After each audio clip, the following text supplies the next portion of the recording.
Alors, je vais prendre les relais, puis le relais, on fera les questions à la fin de façon globale. Donc moi, je vais rebondir sur ce que dit Eric, sur le vivant. L'océan, il est vivant. Un océan mort ne serait pas capable de faire ce qu'a raconté Eric tout à l'heure. Et l'océan est un fabuleux témoin du changement que nous vivons depuis quelques siècles. Tout à l'heure, il nous a montré des carottes en Antarctique. On lit dans ces carottes les premières mines de plomb des Romains.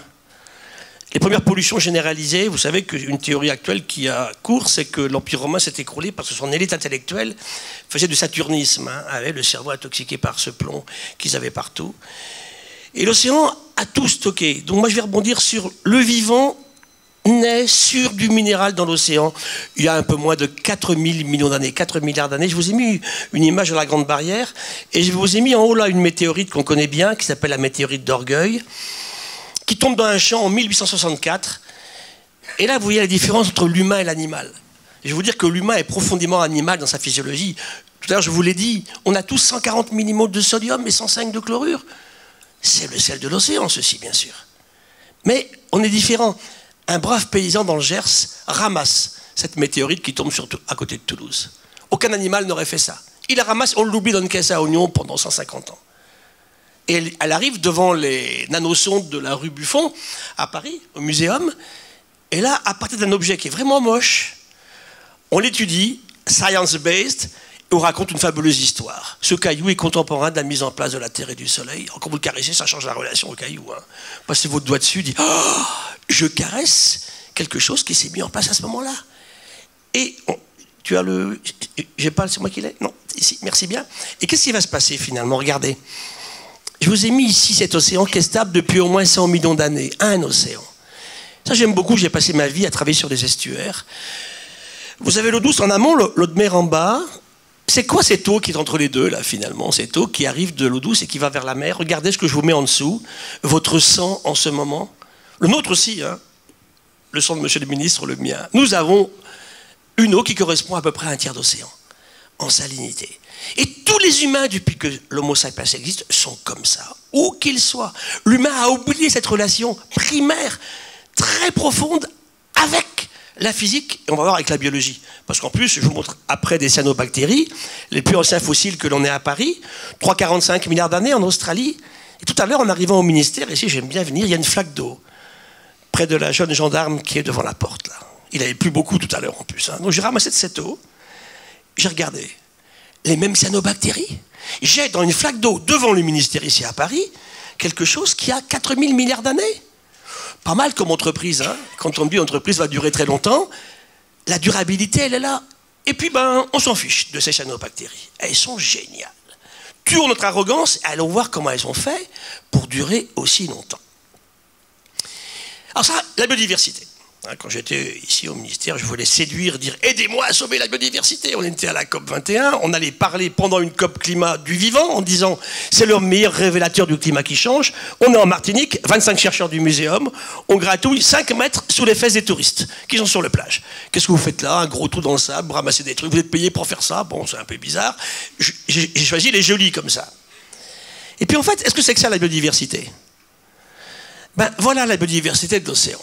Ça, c'est une goutte d'eau de mer. Où que vous soyez, j'enlève toutes ces grosses bêtes qu'on a vues tout à l'heure, je sélectionne ceci, je regarde en microscopie et je séquence tout l'ADN qu'il y a là-dedans. Je trouve des milliards de virus, c'est les petits points jaunes, des millions de bactéries, les moyens points jaunes, et les gros points jaunes sont des microalgues de l'océan. C'est fantastique, c'est l'océan. 98% de la masse de l'océan, c'est ça. Les poissons, les baleines, c'est que 2%. Première remarque, nous sommes un monde de micro-organismes. Et on les a tout le temps oubliés. Et je vous dirais que vous, ici dans la salle et moi ici, nous sommes faits d'autant de bactéries sur nous et dans nous que de cellules humaines. Et un bébé humain qui naît, c'est 3/4 de flotte. Alors si on est fait d'eau et de bactéries, vous ne croyez pas que ça devrait rabattre un peu le caquette d'humain par rapport à son arrogance aujourd'hui vis-à-vis des systèmes terrestres?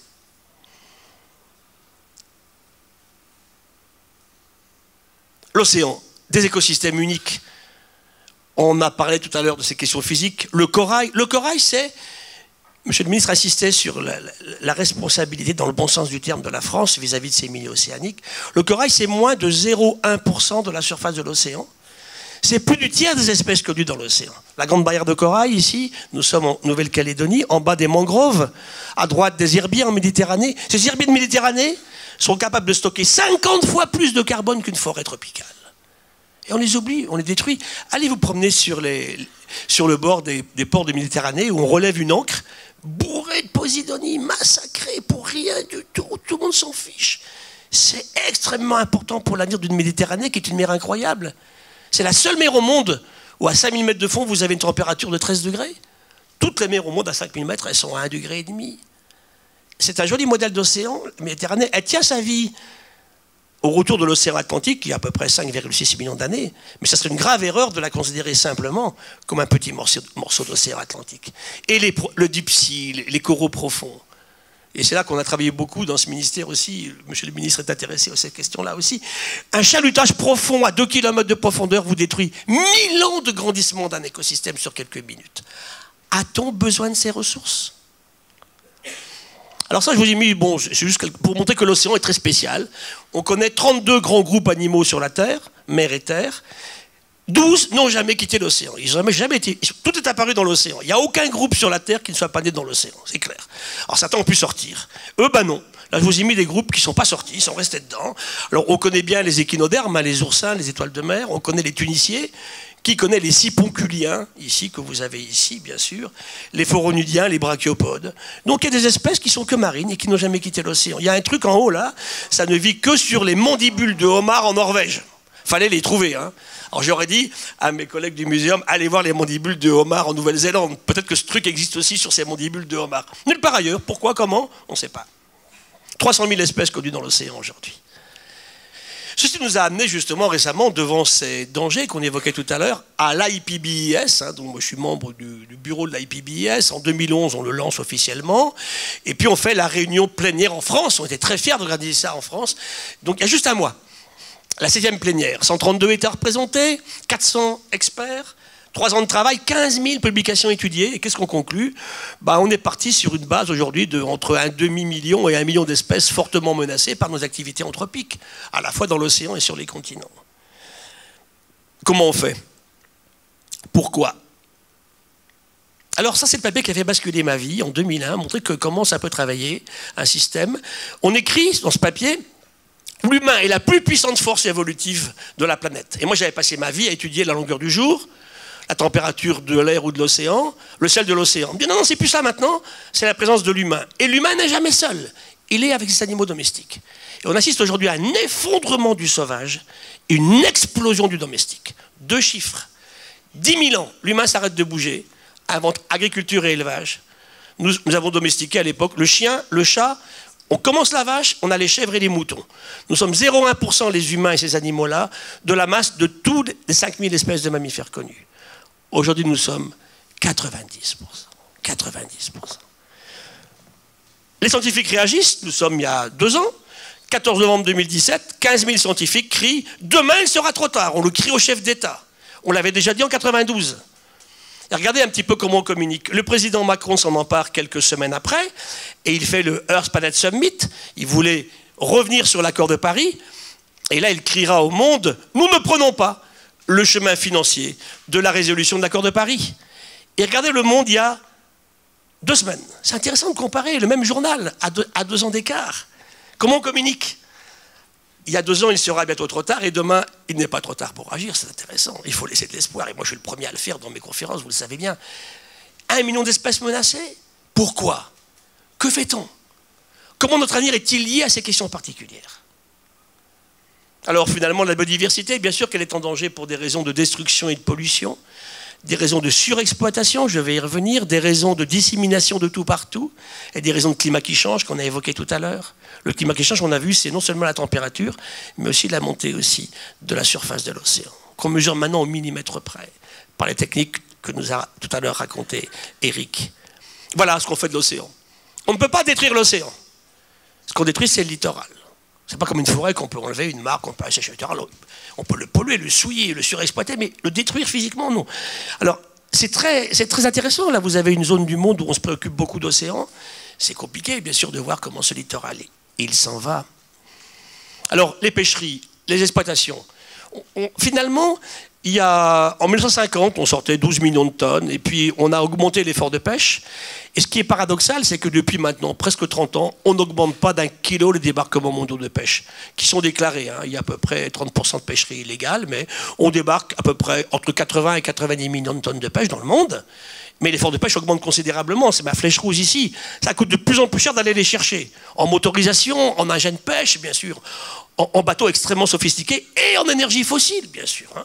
Parce que consomme à Chalutier, ça fait quand même quelques maisons de citadins dans les villes. Donc, capture stable, mais effort de pêche qui s'accroît beaucoup.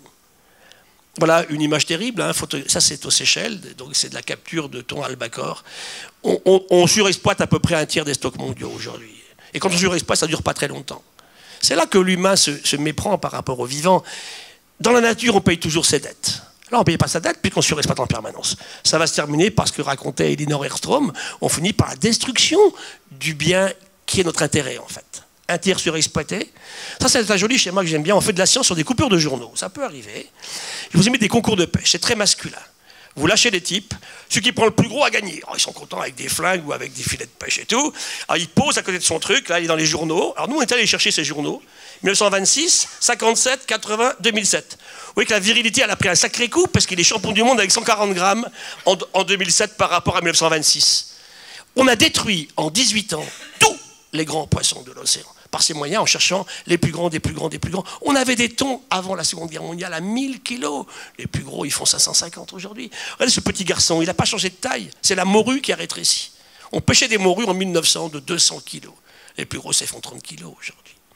Donc des choses à se questionner, bien sûr.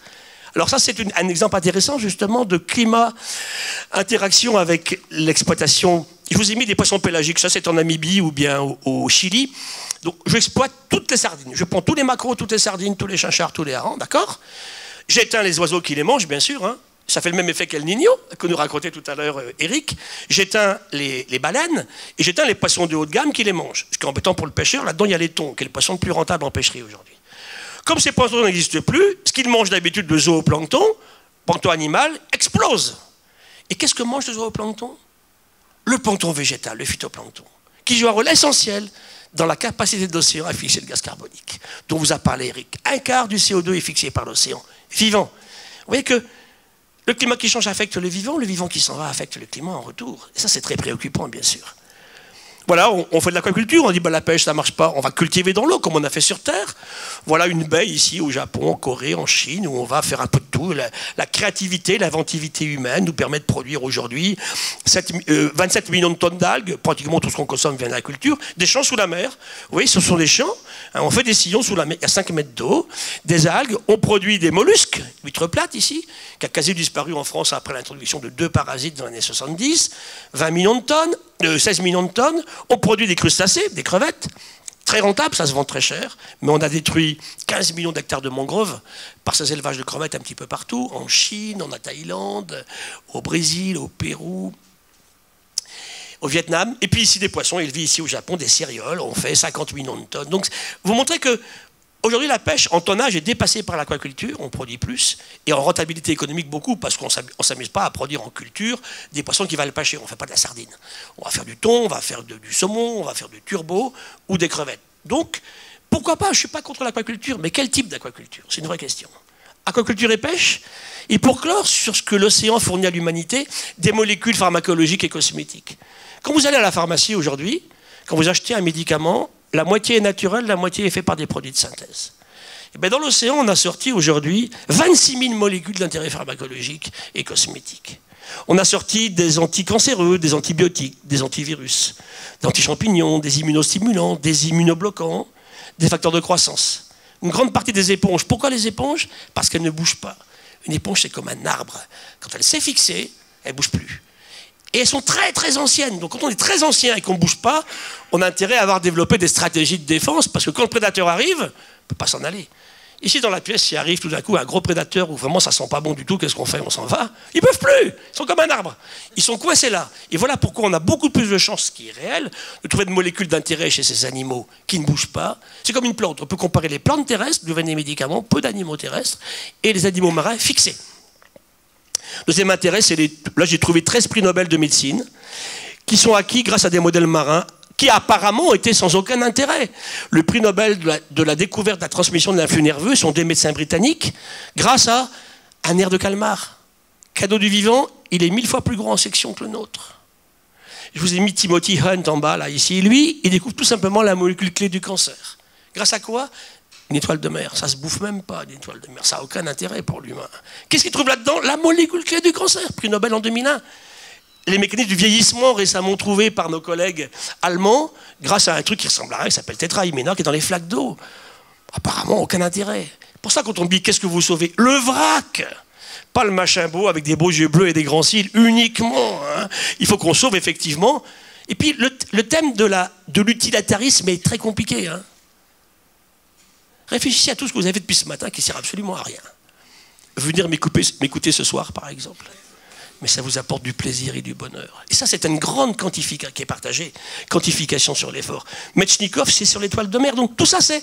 Si on n'avait pas regardé comment faisait ce vivant apparemment sans intérêt, on n'aurait jamais trouvé ça. Pour terminer, ce climat qui change affecte le vivant. C'est clair que là, je vous ai mis simplement des chiffres récents sur des espèces marines. Le climat qui change dans l'océan Atlantique, en face de la France, fait qu'ils font 47 km par an, le plancton. Les poissons, 27 km par an, c'est pour 10 ans ceci. Ils partent vers le nord, C'est facile de migrer en mer. Sur Terre, on fait à peu près 6 km par an pour répondre à l'agression climatique. Dans l'hémisphère sud, c'est inversé, bien sûr. Donc ça bouge beaucoup. Ceci, bien sûr, est permis grâce à l'observation satellitaire de la Terre. Eric a parlé un petit peu tout à l'heure de l'acidification. Là, je vous ai mis la remontée du niveau de la mer à gauche. Il y a 20 000 ans, ici à Roclore, la température était 4 degrés plus basse et l'océan proche était 125 mètres plus basse. Eh bien, ils sont passés de l'Asie à l'Amérique à ce moment-là. On allait à pied en Grande-Bretagne. Je travaille beaucoup en ce moment avec les viticulteurs du Bordelais. Les grands crus du Médoc, les grands margots, Saint-Émilion, ils sont un tout petit peu plus haut. C'est moins de 10 mètres.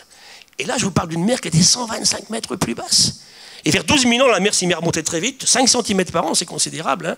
Et l'Éric vous l'a dit, depuis 18 ans, ça remonte 3 fois plus vite que durant les 5000 dernières années où ça remontait pas très vite. Donc, intéressant de voir ce qui se passe. Ce n'est pas les digues qui vont arrêter la remontée du niveau de la mer, ça ne marche pas.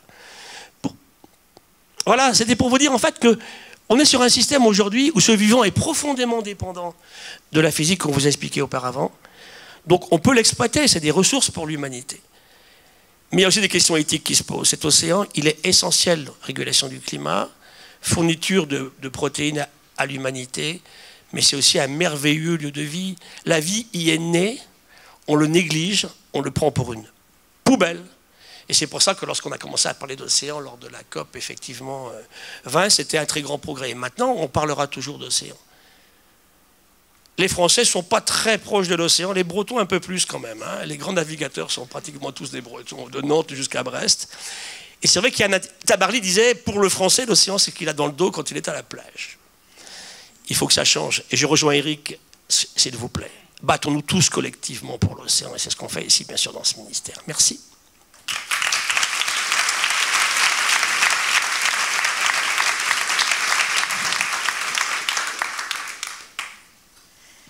Bon, merci Monsieur le Ministre pour cette invitation. Merci Gilles. C'est difficile de passer après Gilles Boeuf, mais je vais essayer. Vous ne m'en voudrez pas trop, j'espère. Donc moi, mon point de vue est assez différent des deux points de vue précédents. Je vais vous parler donc de cette relation entre les hommes-femmes évidemment, et puis ces milieux marins. Le titre « Océan, un avenir pour l'humanité », comme Gilles, je crois, l'a dit, on aurait pu aussi dire « Océan, un passé, un présent et un avenir pour l'humanité », puisque une bonne partie de cette humanité a une relation étroite avec les milieux marins. Donc, ce titre, j'avais choisi « Une mer qui relie », et vous exposez cette mer qui relie en 3 points. Relie la nature et la culture, c'est quelque chose qui est important puisque c'est évidemment, on l'a vu, à la fois un espace physique, c'est lié au physique, c'est lié à la biodiversité, mais il y a aussi toute une culture qui se construit sur cet espace marin. J'ai choisi aussi un océan d'îles dans cette mer qui relie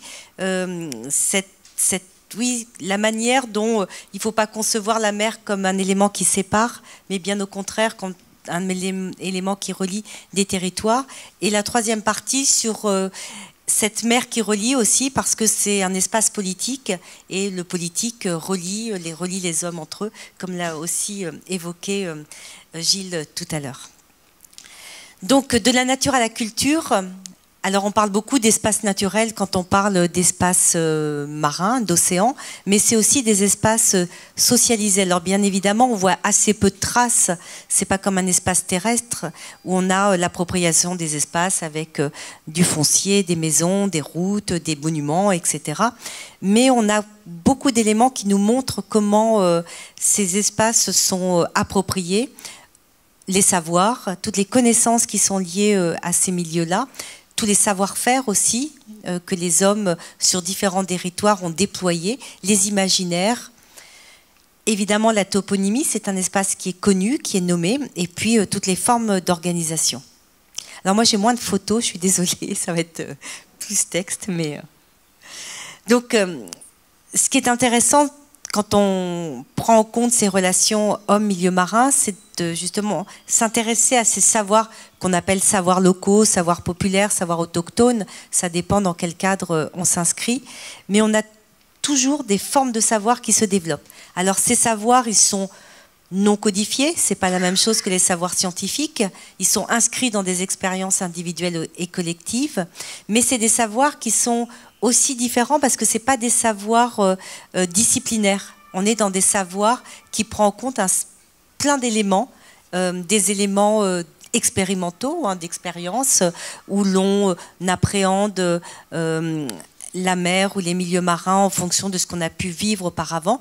C'est aussi toute la transmission dans cette mer qui relie et cette nature qui relie. C'est tout ce qui se transmet de parents à enfants pour connaître ces milieux. Donc c'est un savoir qui est très pluridisciplinaire et que nous on appelle systémique, c'est-à-dire qui prend en compte l'ensemble des éléments. C'est-à-dire qu'on va prendre en compte des éléments de physique, des éléments de courantologie, des éléments de biodiversité, qu'est-ce qu'on voit comme poisson, et puis aussi toutes ces perceptions sensorielles, la couleur de la mer, les bruits, certaines odeurs aussi qui permettent de se repérer sur la mer. Dans les différentes formes de savoir, évidemment, il y a, par rapport à l'océan, il y a toutes les formes de savoir naviguer, de navigation, qui sont extrêmement importants dans tous les peuples marins, que l'on commence par l'hémisphère nord jusqu'à l'hémisphère sud et dans le Pacifique. Tous les éléments de connaissances météorologiques et astronomiques qui permettent aux marins de se déplacer. Et là, j'ai pas pu résister de mettre une œuvre de Titouan Lamazou qui reprend la connaissance dans le Pacifique de toutes les étoiles qui permettent de naviguer et qui retrace à sa manière. Titouan Lamazou, donc peintre, navigateur d'abord, et peintre et écrivain, nous permet de saisir un petit peu cette connaissance de l'espace céleste qui permet de se repérer. Parce que, évidemment, l'océan est lié au ciel, est lié à la terre, et donc tout est relié. Des connaissances sur la biologie, sur l'éthologie des espèces. Il n'y a pas que les scientifiques qui connaissent bien les espèces. Juste une anecdote comme ça aux Marquises, où des scientifiques sont venus faire des plongées et donc ont découvert et ont nommé les premiers des espèces endémiques des Marquises. Et les enfants sur le port, quand ils sont arrivés, disaient « Ah oui, on connaît ça !» Évidemment, on a toujours connu. Donc voilà, il y a aussi toute cette connaissance de la biologie, de l'éthologie, comment les espèces se comportent, parce que aussi pour pouvoir les pêcher, il y a la manière, il faut les connaître. Il faut les connaître par l'expérience, mais il y a aussi tout ce qu'on leur attribue comme comportement. J'ai une collègue qui a beaucoup travaillé sur le banc d'Arguin en Mauritanie, avec les pêcheurs, les Imraguènes. Et les pêcheurs, par exemple, pour la pêche des mulets, attribuent des comportements spécifiques à ces mulets. Ces mulets sont pas très intelligents, ils suivent le chef, mais ils sont très peureux, donc ils font attention à tout ce qui peut changer. Et donc, elle écrit très très bien dans son ouvrage qu'elle vient de publier, la manière dont les Imraguènes, il ne faut surtout pas avoir d'odeur, il ne faut pas laisser de traces dans la vase. Il y a tout un tas de ruses, parce que ces mulets, ces poissons, ont on leur attribue des comportements particuliers. Donc la connaissance écologique et la géographie aussi des espaces, hein, parfaitement connaître ces espaces avec tout un système de repères. Et c'est vraiment extrêmement intéressant du point de vue de l'anthropologue. Alors, je n'ai pas la même vision que mes collègues, mais du point de vue de l'anthropologue, de voir aussi que l'homme développe vis-à-vis de ces espaces des connaissances extrêmement fines, extrêmement intéressantes. Les habiletés, alors les habiletés, c'est tous les savoir-faire qui sont développés, hein, sur la plupart des activités, les savoirs de la pêche, qui sont des savoirs qui ont des dimensions cognitives, de connaissances, mais aussi techniques, qui sont liés évidemment, dont on parle beaucoup pour ces savoirs de pêche embarquée, de pêche à pied, de pêche des femmes, qui sont différentes des pêches des hommes, où il y a des savoir-faire extrêmement différents, et aussi de ce que j'ai marqué en dessous, de toutes ces habiletés du corps. C'est une anecdote aussi, je passe après Gilles, donc je peux me permettre de donner quelques anecdotes. J'avais travaillé avec des pêcheurs à pied en Bretagne, des pêcheurs d'ormeaux et des pêcheurs de homards à pied. Alors ça, il faut voir un pêcheur de homards à pied sur les îles en face, les 7 îles en face de Perros-Guirec, et c'est à la fois des connaissances extrêmement précises, savoir en fonction de la marée, en posant des repères tout au long de ce qu'il va voir comme territoire, savoir exactement arriver au bon moment quand le trou se découvre pour pouvoir attraper le homard à pied. Alors on n'en attrape pas des quantités, un homard à pied, si on en attrape un par pêche, c'est déjà exceptionnel, mais aussi toutes ces habiletés du corps. Donc je suivais ces hommes, j'étais plus jeune, ces hommes qui étaient des retraités, une 60aine d'années, qui s'appellent eux-mêmes des coureurs de grève. Je vous prie de croire que j'avais un mal fou à les suivre. J'avais quand même 30 ou 40 ans de moins qu'eux, mais savoir se déplacer sur ces estrans rocheux, ceux qui ont connu ça, remplis d'algues, avec les bottes appropriées, surtout pas les bottes bleues, hein, il faut des bottes vertes, c'est extrêmement compliqué. Et donc là, pareil, les pêcheurs, j'avais embarqué aussi avec des pêcheurs qui faisaient la drague de la coquille Saint-Jacques à Brest, et cette habileté du corps aussi pour manœuvrer ce bateau, pour pouvoir remonter la drague, pour pouvoir trier. Il y a des choses vraiment... Les hommes développent une proximité avec la mer qui est extrêmement belle.